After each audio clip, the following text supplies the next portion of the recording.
Bonjour à toutes et à tous, bienvenue dans l'Anglais des chiffres. Comme tous les dimanches à 7 heures, nous recevons une personnalité pour mieux comprendre l'actualité de la semaine. Bernard-Henri Lévy, bonjour. Bonjour. On est ravis de vous recevoir. Vous êtes philosophe, écrivain, cinéaste, bien sûr, grand reporter, éditorialiste pour Le Point depuis de nombreuses années. Vous avez écrit de nombreux ouvrages, le dernier en date chez Grasset, sur la route des hommes sans nom, carnet de guerre en Libye, auprès des Kurdes notamment. Et vous avez fait également une version cinématographique de cela. Vous publiez aussi la dernière livraison de la revue que vous dirigez qui s'appelle La règle du jeu. On y reviendra bien sûr en fin d'émission. C'est très intéressant. Vous avez interrogé plusieurs dizaines de personnalités, au moins, sur leurs habitudes de lecture. Le monde va vers de grands désordres. C'est ce que vous avez déclaré tout récemment dans une interview à l'Express, à l'hebdomadaire L'Express. Vous êtes inquiet ? Ah oui, je suis inquiet parce qu'il y a des fauteurs de désordre, parce qu'il y a des chefs d'État, des tyrans, la plupart du temps, qui veulent le désordre, qui veulent changer l'ordre du monde tel qu'il est sorti de la Seconde Guerre mondiale. Donc il y a en effet danger, il y a péril à la demeure du monde, les lieux d'affrontement possibles se multiplient et tout ça est très inquiétant. Qu'est-ce qui a changé ? Il n'y a pas si longtemps, quand même, une quinzaine d'années. On était encore dans l'irénisme de Fukuyama, la fin de l'histoire, au fond, l'apaisement général, le triomphe d'une économie mondialisée qui semblait apaisée. Moi, je n'ai jamais cru à cela. Et en effet, après la chute du mur de Berlin, il y a eu ce débat lancé par Fukuyama. Et j'ai tout de suite dit à l'époque, dans mes livres, et j'ai tout de suite pensé qu'on était en train de se laisser bercer par des rêves, que l'histoire ne s'arrête jamais, qu'un modèle de société ne l'emporte jamais pour toujours, et que des chimies nouvelles allaient s'opérer dans le grand alambic des mondes. Voilà. Moi, j'ai tout de suite pensé cela. Qu'est-ce qui s'est passé ? C'est que des nouveaux régimes sont apparus, des mélanges de national-communisme, de choses comme ça. Ce qui s'est passé, deuxièmement, c'est que des anciens empires que l'on croyait déchus pour toujours se sont réveillés. Oui. La Russie, la Chine, la Turquie, l'Iran et le califat islamique. Et ce qui s'est passé, l'élément déterminant, c'est le recul historique des États-Unis. Le fait que, à partir de moments qu'on identifie bien, on voit bien les dates d'ailleurs, les États-Unis ont pris la décision historique de se retirer en partie de la scène du monde ou de gérer et de penser leur influence sur un autre mode. Peu importe. Vous le datez de quand ? Écoutez, la première date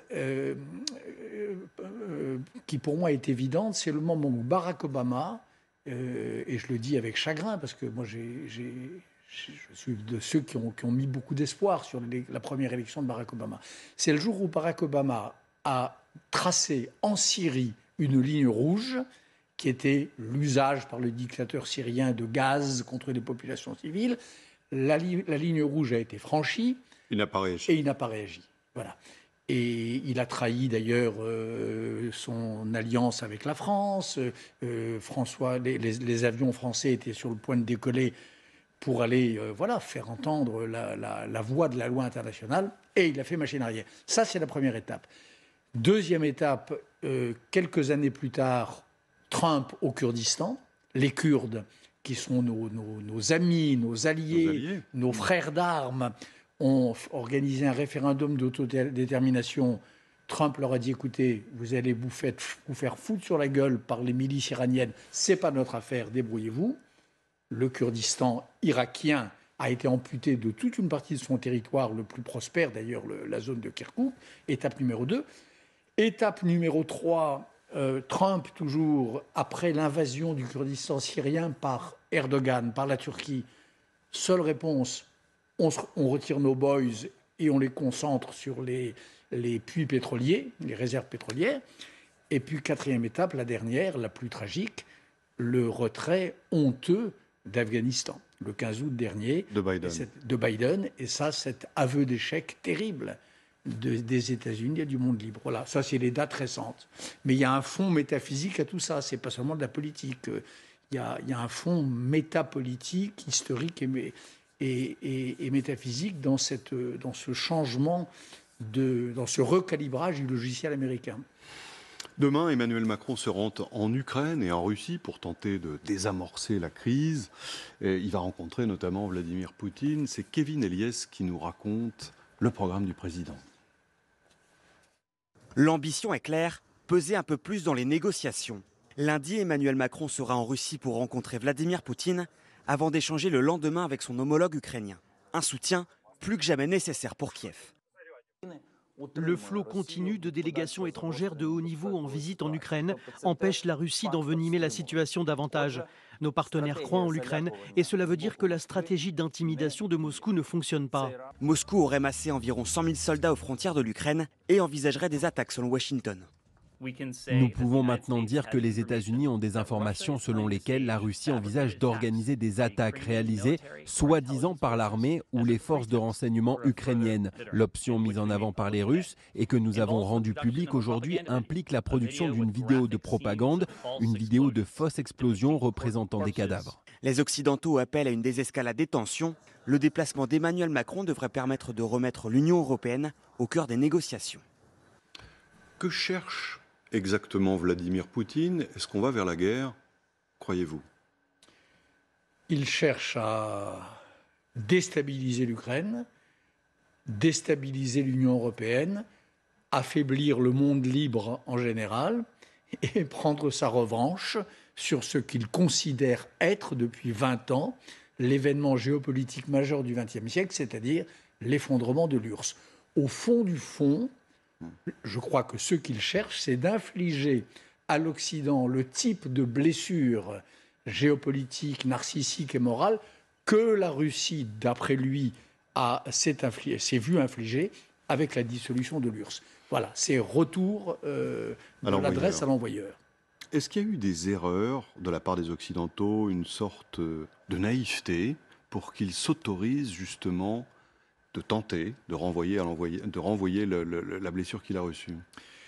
Les erreurs, c'est celles dont nous avons parlé au début de notre conversation, bien sûr. C'est la récession américaine. La récession américaine. Mettez-vous à la place d'un dirigeant russe ou d'un dirigeant chinois qui, lui, pense à Taïwan et qui voit les Américains se carapater comme ils l'ont fait à Kaboul, sans aucun motif rationnel, alors qu'ils avaient plutôt réussi en Afghanistan, alors qu'il y avait un nombre très faible, on oublie toujours ça, il y avait 25 fois moins de soldats en Afghanistan qu'en Corée du Sud, au Japon ou même en Europe. Bien, mettez-vous à la place de Xi Jinping, qui a l'œil sur Taïwan, ou de Poutine, qui a l'œil sur l'Ukraine. Il se dit, mais c'est le moment. Warf, warf, il faut y aller. Bien sûr. Il faut y aller. L'histoire tourne, les cadrans se remettent à l'heure de l'Empire occidental est terminée. Tous ces gens-là sont raisonnablement nourris d'histoire. Ils savent qu'il y a une histoire des empires et une histoire de leur déclin. Donc je pense que l'erreur, s'il y en a une, si c'est une erreur, c'est celle-là. C'est d'avoir donné l'image de cette décomposition stratégique et peut-être morale. L'Europe a-t-elle une chance, en la personne d'Emmanuel Macron, qui la préside en ce moment, de solutionner ce conflit, ou bien est-ce qu'elle va être condamnée, comme d'habitude, à mordre les mollets gentiment des tyrans sans pouvoir les infléchir? Moi, je crois qu'il ne s'agit ni de mordre les mollets, ni de résoudre.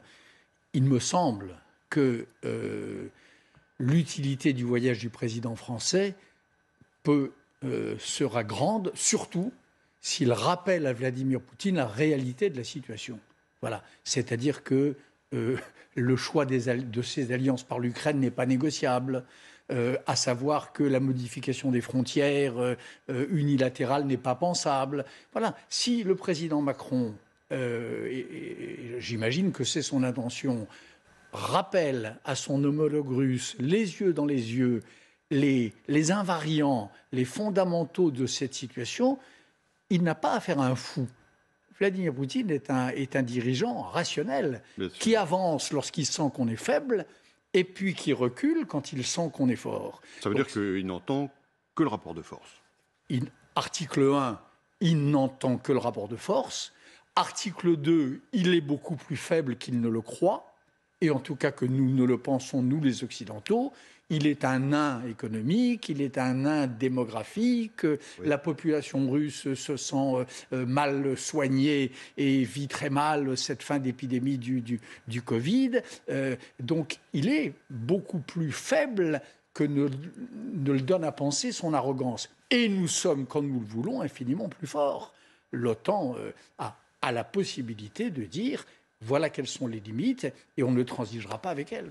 L'OTAN, son devenir, on voit que finalement, évidemment, l'organisation est contestée par Poutine, même par la Chine, hein, finalement, dans la déclaration commune que les deux leaders ont fait la semaine dernière. Mais finalement, là encore, quand on se met dans la tête des deux Chinois et Russes, on voit bien que les Occidentaux n'ont plus vraiment de projet pour cette OTAN, qu'elle se cherche un but, sa cible étant disparue, c'était l'URSS et le bloc soviétique. Bon, finalement, il y a un peu de Russie, il y a eu un peu d'ex-Yougoslavie, maintenant on parle de la Chine. À quoi ça sert? À quoi ça peut servir?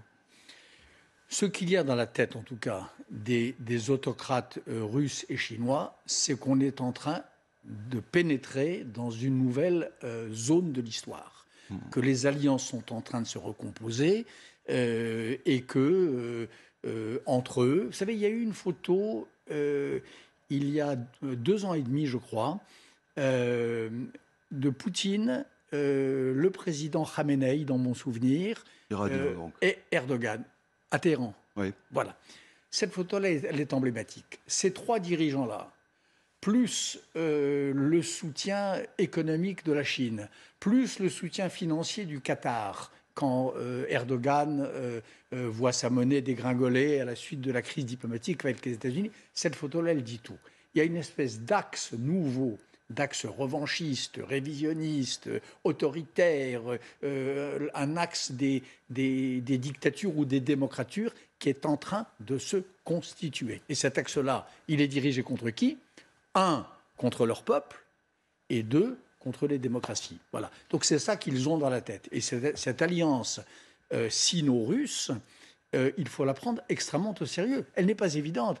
Moi, j'appartiens à une génération qui a vécu dans l'idée, au contraire, qu'il y avait des affrontements absolus, irrémissibles, entre l'URSS et la Chine. Je suis d'une génération qui pensait qu'entre les héritiers de l'Empire ottoman et les héritiers du grand slavisme, la querelle était interminable. Eh bien non, je crois qu'aujourd'hui, le combat commun contre l'Amérique et le combat commun contre l'Europe valent bien pour ces pays-là, pour ces 5-là, une grande messe d'alliance diplomatique. Cette alliance sino-russe, justement, elle s'est concrétisée la semaine dernière, hein, avec éclat, au moment de la cérémonie d'ouverture des Jeux Olympiques à laquelle Poutine assistait à côté de Xi Jinping. Qu'est-ce que ça peut changer? Là, il s'agit vraiment d'une inflexion durable, vous pensez? Oui, bien sûr, en tout cas, c'est très important. Durable, je ne sais pas, mais c'est très important. Ça...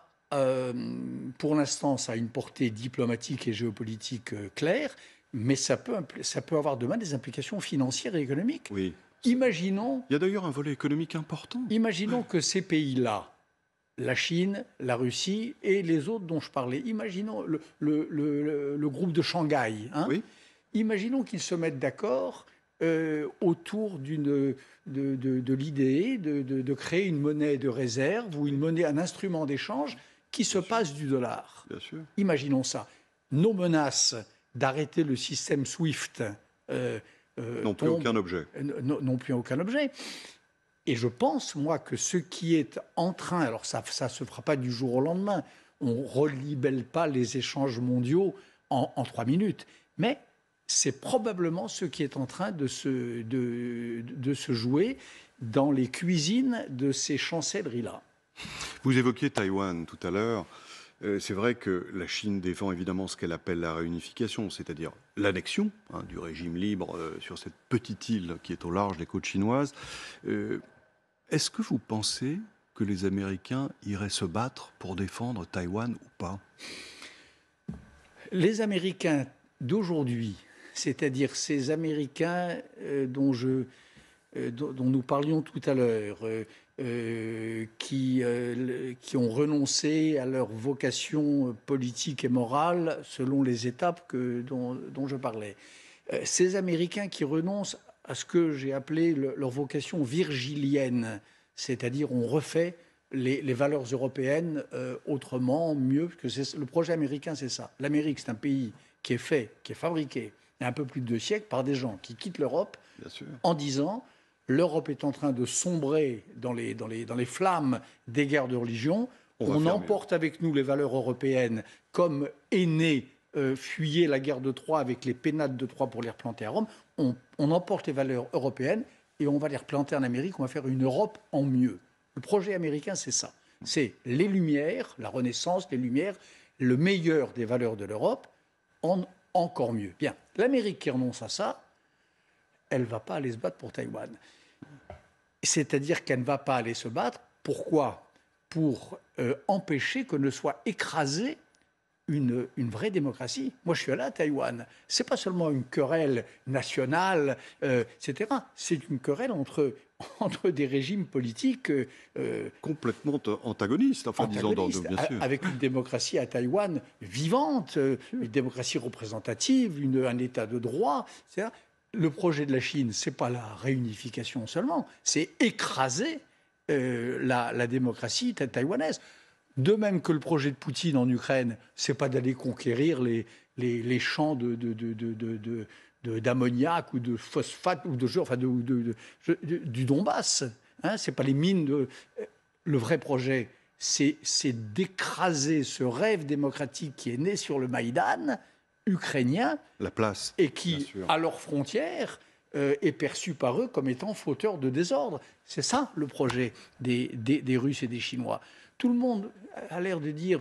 Moi, le Donbass, je connais, j'y ai passé du temps, j'y ai tourné des images. Le film dont vous parliez tout à l'heure, une partie se passe dans les tranchées du Donbass que j'ai visité de fond en comble. Honnêtement, c'est pas un but de guerre. Occuper le Donbass, c'est pas le pays de cocaïne, c'est pas l'Eldorado. En revanche, ça suffirait à casser ce ressort démocratique qui s'est enclenché il y a quelques années en Ukraine et qui est magnifique. Quel bilan faites-vous de la première année de Joe Biden, le président des États-Unis, première année qu'on a fêtée, si je puis dire, il y a quelques semaines, quelques jours. Il a suscité un certain espoir après l'intempérance de son prédécesseur. Aujourd'hui, les Américains sont déçus pour des raisons qui touchent à la fois à l'économie, la montée de l'inflation, etc. Mais vous, justement, observateur de la chose mondiale, quelle lecture en faites-vous ? Moi, je trouve que malheureusement, la rupture avec Trump n'a pas été si radicale que vous le dites. C'est-à-dire que, bien sûr, il a de meilleures manières que Trump. Et il en a fini avec cette espèce de vulgarité Alfred Jarrienne, ubuesque, qui était la marque du régime Trump. Mais sur la relation à la Turquie, sur l'Afghanistan, tout simplement l'Afghanistan. Sur la Chine.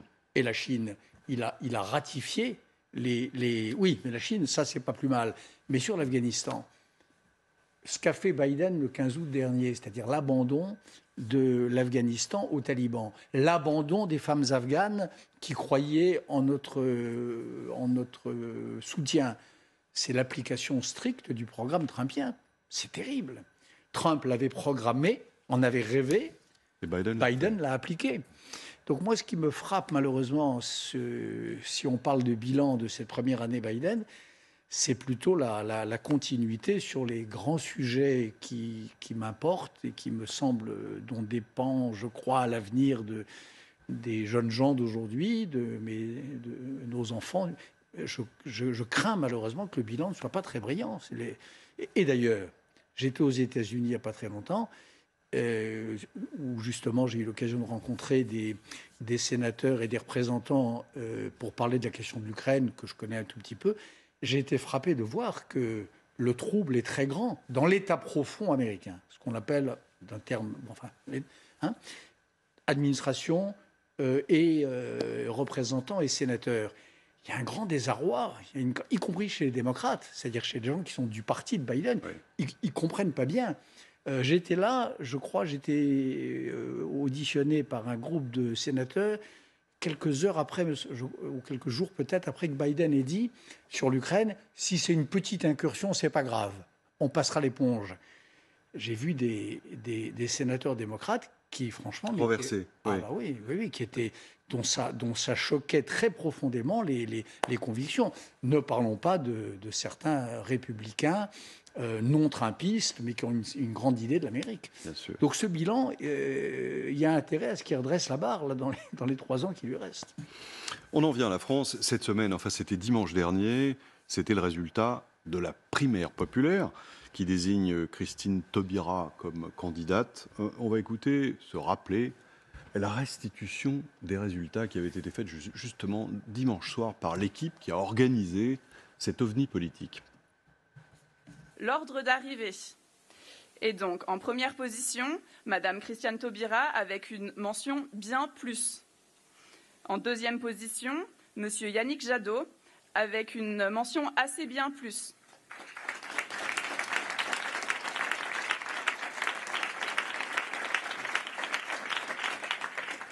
En troisième position, Monsieur Jean-Luc Mélenchon avec une mention assez bien moins.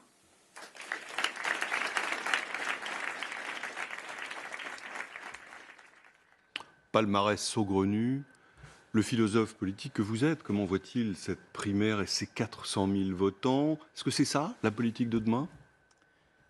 Honnêtement, je suis accablé, saugrenu et lamentable. Vous savez, quand j'étais lycéen, il y avait une cérémonie en fin d'année qui était la cérémonie de distribution des prix. Oui. Ça ressemblait à ça. Mention bien, mention assez bien, mention médiocre, mention on peut mieux faire. Enfin, c'est pas possible. La France, c'est le pays de la politique. Karl Marx avait une distinction célèbre. L'Angleterre était le pays de l'économie, l'Allemagne était le pays de la philosophie, la France était le pays de la politique. Le pays de la politique. Depuis la Révolution française, formalisée par Karl Marx jusqu'à aujourd'hui. Ça ne peut pas finir à ça. Une espèce de kermesse de distribution des prix où les candidats se voient décerner des mentions assez bien plus ou assez bien moins. C'est lamentable. Sur des critères assez confus. Sur des critères confus, avec une machine et un dispositif extrêmement problématique. Complètement opaque. Une capacité pour les gens de voter plusieurs fois, avec des gens qui ne voulaient pas être dans la liste et qui étaient quand même... Enfin, tout ça est un carnaval. Vraiment, ça fait mal au cœur d'ailleurs, parce que moi je suis plutôt de cette famille d'esprit-là, la gauche française, la sentir réduite à cela a quelque chose de déprimant. Sur le fond d'ailleurs, cette gauche française, comment expliquer son désarroi, comment expliquer qu'elle est divisée, inaudible, sans chef ni projet, notamment la gauche social-démocrate, alors qu'on voit d'autres pays européens, dernier exemple, Portugal, où non seulement elle remporte les élections, mais elle réussit. C'est-à-dire qu'elle suscite un assentiment populaire. Qu'est-ce qui se passe en France? Il y a un problème français? Non. Le problème français, il est que le débat n'a jamais été véritablement arbitré. Le débat entre les deux gauches, c'est évident qu'il y a deux gauches. Il y a une gauche démocratique et il y a une gauche autoritaire.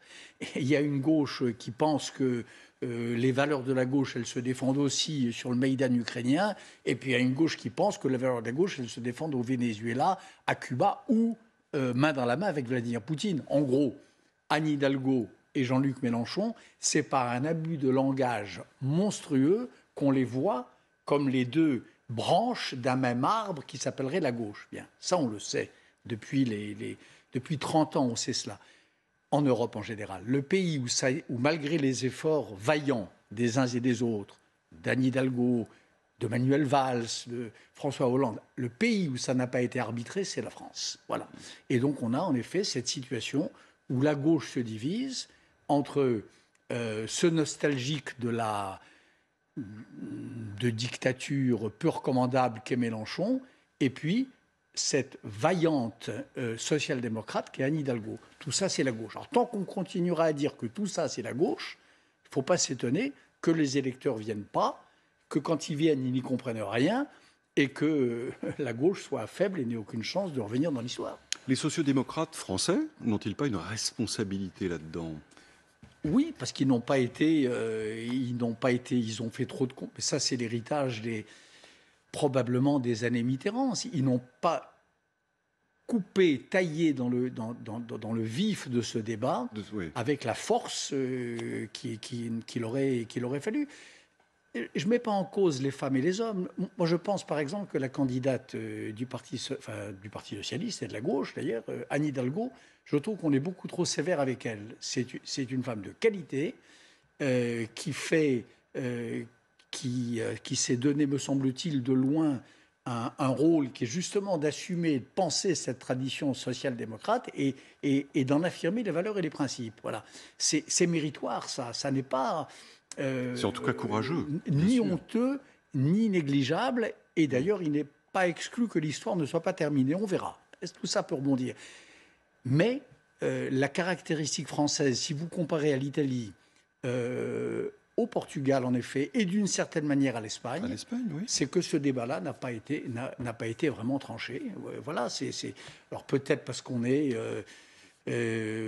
parce que c'est ici que le Parti communiste a été très puissant, peut-être parce que la France est tellement le pays de la politique qu'on a du mal à se débarrasser du granit des idéologies. Il y a plein de raisons, mais c'est vrai qu'il y a une exception française. Alors on attend bien sûr la déclaration de candidature d'Emmanuel Macron, vraisemblable. Le mandat arrive à son terme. Au plan économique, on voit les éléments de son bilan, les indicateurs sortent, ils sont relativement peu contestables, ils peuvent être interprétés en fonction bien sûr des choix politiques qu'on fait. Mais sur le plan de la politique étrangère, est-ce que je me trompe ou il n'y a pas eu de réussite éblouissante? Je mets à part le chapitre européen, mais au fond il joue Trump au départ. Trump le balade, si vous me permettez cette formulation familière. Au Sahel, il reprend l'héritage d'Hollande, mais finalement la France se fait victimiser et donne le sentiment de ne pas véritablement choisir de rester ni de partir. Je mentionnerai encore l'initiative pour rencontrer un dirigeant iranien qui n'a pas eu de suite. Poutine, on va voir demain, il y a une nouvelle chance. Mais au total, tout ça, c'est quand même pas brillant ou je me trompe? Je crois que vous vous trompez. D'abord, je ne crois pas qu'il ait joué Trump. Il a joué avec ce que le peuple américain avait décidé de jouer, c'est-à-dire de choisir. Il a fait avec Trump, comme il fait avec Biden. Que je sache, le président français n'est pas responsable des choix du peuple américain, premièrement. Deuxièmement, la Russie, on va voir. Moi, j'ai plutôt le sentiment, au contraire, que s'il y a bien une capitale, si on compare à l'Allemagne, par exemple, où le cap est tenu par rapport à la Russie et par rapport à ses efforts d'enfoncer des coins à l'intérieur de nos sociétés, c'est plutôt la France. Je trouve que là, il y a sur la durée, depuis d'ailleurs Versailles, depuis le jour où le président Macron, en présence de Poutine, avait dit de vos soi-disant confrères de RT et de Sputnik qu'il n'appartenait pas à des journaux, des organes de propagande. Non, le cap est assez tenu. Et puis, il y a des sujets que vous n'évoquez pas. Mais moi, il se trouve que c'est des sujets que je suis avec un peu plus d'attention que d'autres. Par exemple, ceux qui arrivent en Syrie, à mes amis kurdes de Syrie, ou ceux qui arrivent à mes amis kurdes d'Irak. Je peux vous dire, et ça je l'ai montré dans mon dernier film, que heureusement que la France a été là. Heureusement qu'elle a été là en octobre 2017 pour interdire aux milices pro-iraniennes envoyées par Bagdad d'avancer davantage et de détruire, là encore, cette expérience démocratique qui fonctionne à Erbil. Et puis, il y a dans mon film, dans le dernier film, une séquence que j'ai filmée où on voit le général en chef de l'armée kurde syrienne, celui qui aujourd'hui essaye d'empêcher les djihadistes qui ont été libérés de la prison de partir dans la nature. On voit le général en chef de l'armée kurde syrienne dialoguer avec le président Macron par téléphone, dans son bunker. La scène est dans une autre idée du monde. Il s'est joué là quelque chose d'important, sur un sujet, sur un théâtre plus majeur qu'on ne le pense, c'est-à-dire la ligne de résistance kurde contre l'expansionnisme turc et russe, au fond. Il s'est passé quelque chose de décisif qui a compté, qui a eu une certaine importance pour la vie et le sort des femmes et des hommes et des combattants kurdes. Voilà. Donc, la diplomatie, c'est ça. C'est les grands sujets qui font la une des journaux, et puis c'est aussi des sujets qui sont apparemment plus souterrains, mais qui n'en sont pas moins essentiels. Le Sahel, qu'est-ce qu'il faut faire au Sahel aujourd'hui? Le Sahel, c'est plutôt le fait d'être désavoué par un régime de putschistes, de voyous. C'est pas déshonorant. Je préfère ça plutôt que d'être embrassé, que si la France était accueillie à bras ouverts par les gens qui se sont installés au pouvoir à Bamako. Premier point. Deuxième point, la France est embarquée au Sahel et au Mali dans ce bras de fer général dont nous parlons depuis le début de cette conversation. Le problème, c'est pas le Mali, c'est la Russie. C'est les commandos Wagner. C'est cette armée de mercenaires semi-privés et totalement instrumentalisés par le Kremlin qui est à l'offensive. Donc, ce qui ne marche pas pour l'instant, bon, j'espère que ça ne marchera pas en Ukraine, ça a marché au Mali. Et ça pourrait marcher dans d'autres pays d'Afrique.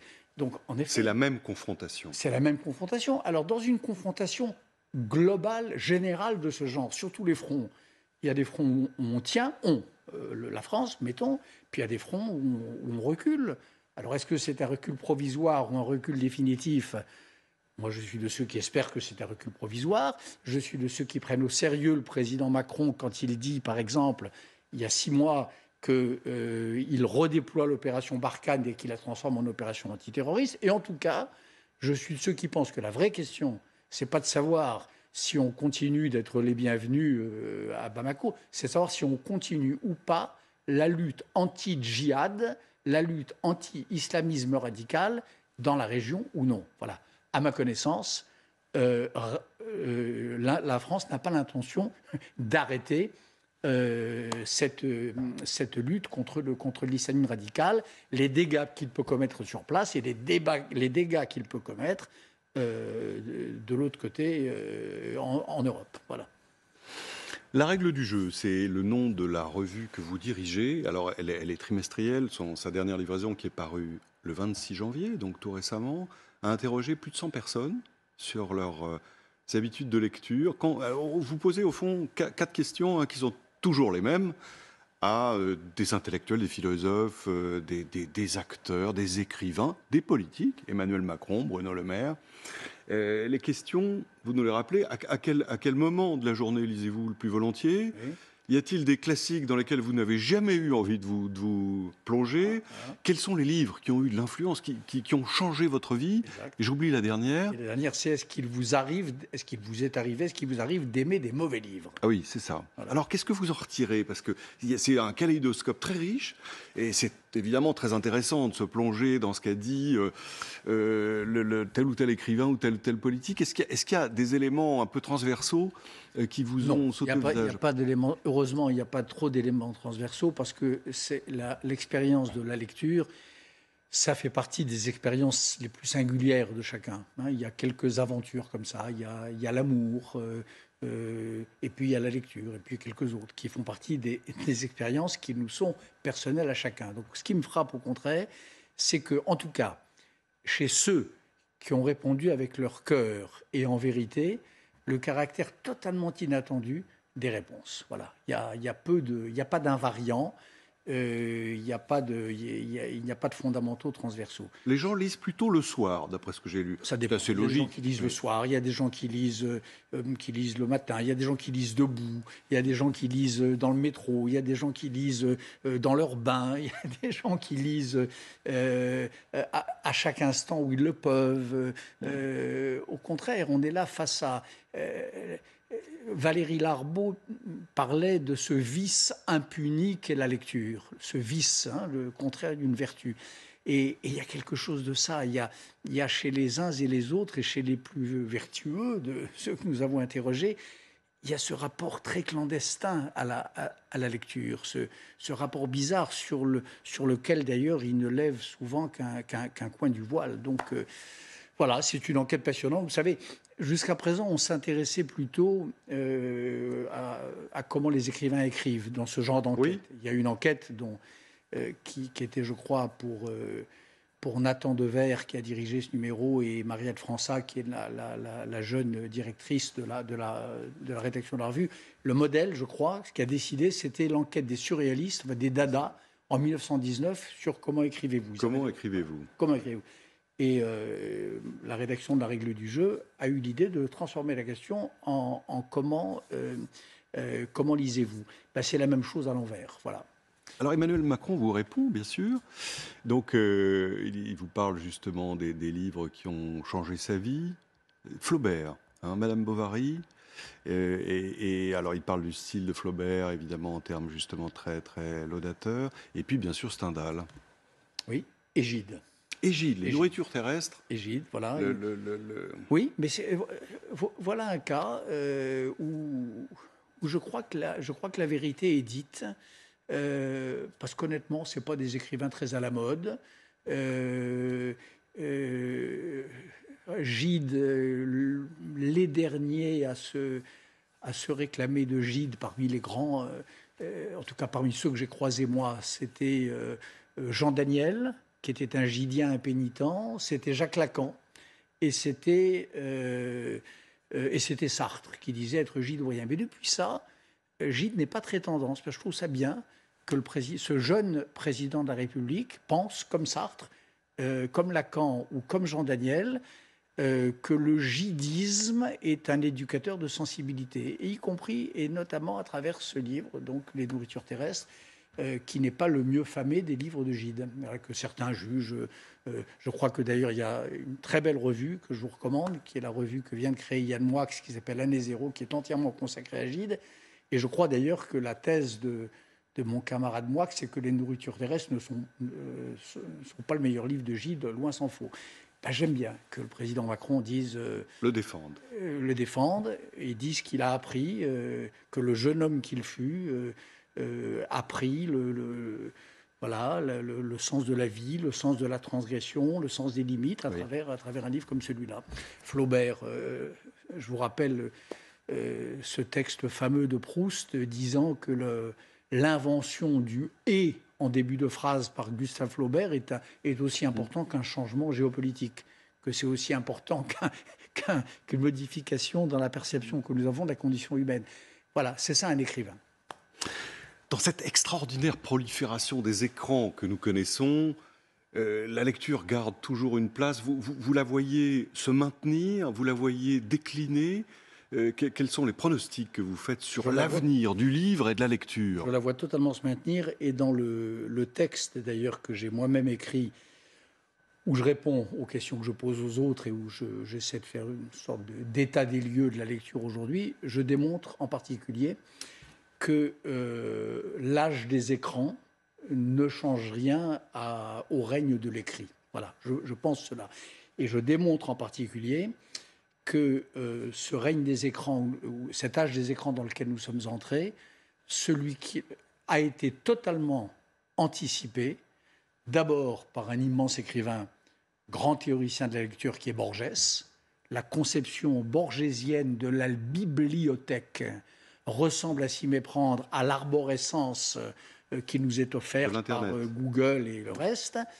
Et puis, des penseurs qui ont été très importants dans ma génération, qui sont très mal compris aujourd'hui, qui sont les fameux penseurs déconstructionnistes, Foucault, Roland Barthes et Derrida, ils ont mis en œuvre une conception du texte et de l'hypertexte, une conception de la dissémination ou de la prolifération du texte, dont on a le sentiment qu'elle prévoit et qu'elle met en scène avec 40 ans d'avance ce qui est en train de nous arriver sur nos tablettes de lecture. Donc, au fond, ce que je crois, moi, c'est que rien de nouveau sous le soleil de la lecture. Ça change rien.